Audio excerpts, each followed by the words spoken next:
Cara!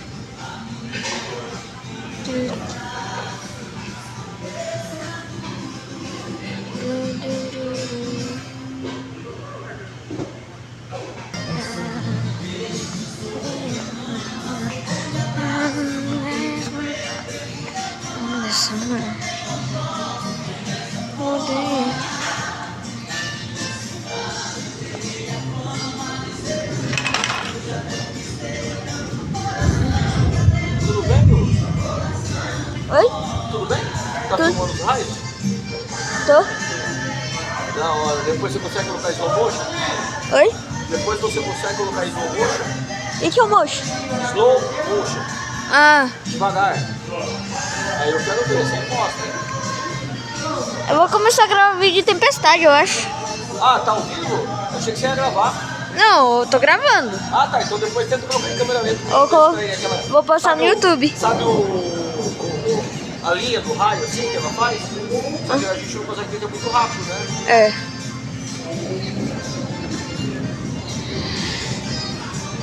Você acredita que tem um prego que é só ficar filmando? Oi? Você acredita que tem uns caras que só ficam filmando e ganham dinheiro? Acredito. E eles são muito importantes, cara. Porque... Quero começar a fazer. Hã? Quero começar a fazer isso. É, mas você sabe por que eles fazem ou não? Sim. Por quê? Geralmente eles mandam uma sonda que mede o vento, assim. Algumas coisas. Qual que é o caminho, por que eles caem, aonde eles caem. Tem uma versão aprimorada disso, que é de tornados.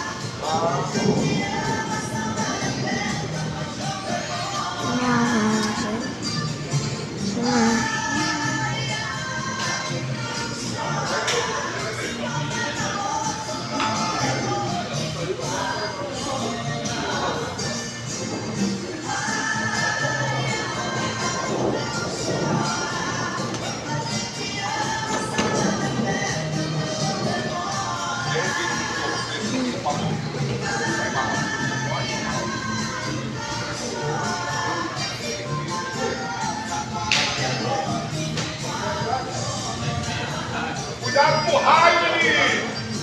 Aí, ó. Olha o que eu falei.